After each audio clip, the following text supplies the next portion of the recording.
सत्ता में अब बात है बाबा रामदेव के सुप्रीम कोर्ट वाले संकट की। आज पतंजलि आयुर्वेद के भ्रामक विज्ञापन के मामले में बाबा रामदेव और आचार्य बालकृष्ण सुप्रीम कोर्ट में पेश हुए। मामले की सुनवाई कर रही जस्टिस हेमा कोहली और जस्टिस एहसानुद्दीन अमनुल्लाह की पीठ ने उचित हलफनामा दाखिल नहीं करने और नियमों को अनदेखी करने के लिए दोनों को फटकार भी लगाई। सुप्रीम कोर्ट ने पतंजलि और आचार्य बालकृष्ण को अदालत के नोटिस का जवाब नहीं देने पर कहा कि यह कोर्ट के आदेश की अवहेलना है। सिर्फ सुप्रीम कोर्ट ही नहीं, देश भर की अदालतों से पारित हर आदेश का सम्मान होना चाहिए। आपको इस मामले में हलफनामा दाखिल करना चाहिए था। आपने हर सीमा लांघ कर रख दी। अदालत ने केंद्र सरकार पर भी सवाल उठाए।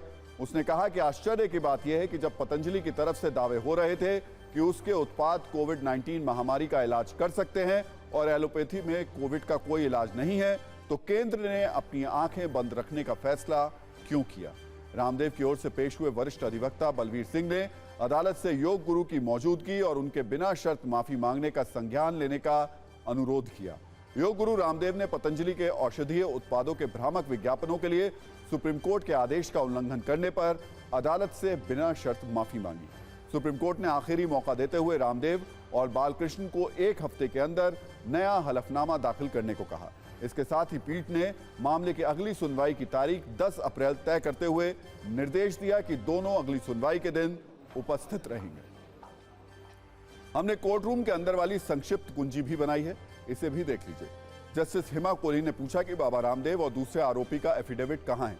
इसके जवाब में बलवीर सिंह, जो कि बाबा रामदेव की तरफ से वकील है, उन्होंने कहा कि भीड़ की वजह से बाबा रामदेव को कोर्ट में नहीं ला सके। इस पर जस्टिस अमानतुल्लाह खान ने कहा कि ठीक है, कोई बात नहीं, उन्हें कॉल कीजिए, हम पूछ लेंगे। हालांकि योग गुरु रामदेव भी बाद में कोर्ट में पेश हुए। जस्टिस हेमा कोहली ने यह भी पूछा कि बाबा रामदेव के जवाब का क्या हुआ। इस पर एडवोकेट बलवीर सिंह ने कहा कि हम बिना शर्त माफी मांग रहे हैं, वो यहां खुद माफी मांगने के लिए मौजूद हैं। जस्टिस अमानतुल्लाह ने कहा कि बाबा रामदेव ने योग के लिए काफी कुछ किया है, लेकिन वो हर किसी में कमियां नहीं निकाल सकते। जस्टिस कोहली ने कहा कि हम एफिडेविट चाहते हैं, इस कंटेम्प्ट को गंभीरता से लीजिए। आप यहां से जाएंगे और 24 घंटे में प्रेस कॉन्फ्रेंस करेंगे। यह दिखाता है कि आप कोर्ट की कार्रवाई के बारे में आपको पता है और आप उसका उल्लंघन कर रहे हैं। एडवोकेट बलवीर सिंह ने इस पर क्या कहा और उन्होंने कहा कि यह एक गलती है, कोर्ट के जस्टिस का असम्मान नहीं किया जा सकता।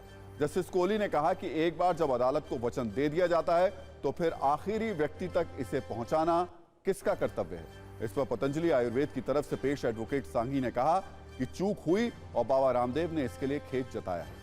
जस्टिस कोहली ने इस पर कहा कि आपका खेद न्यायालय के लिए पर्याप्त नहीं हो सकता। यह देश के सुप्रीम कोर्ट को दिए गए वचन का घोर उल्लंघन है, जिसे हल्के में नहीं लिया जाना चाहिए। जस्टिस कोहली ने यह भी कहा कि यह माफी इस न्यायालय को संतुष्ट नहीं कर रही है और यह दिखावा मात्र है। दरअसल इंडियन मेडिकल एसोसिएशन की ओर से 17 अगस्त 2022 को याचिका दायर की गई थी।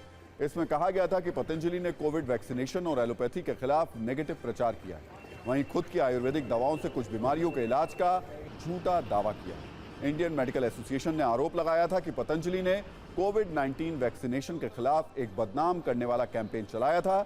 इस पर अदालत ने चेतावनी भी दी थी कि पतंजलि आयुर्वेद की ओर से झूठे और भ्रामक विज्ञापन तुरंत बंद होने चाहिए।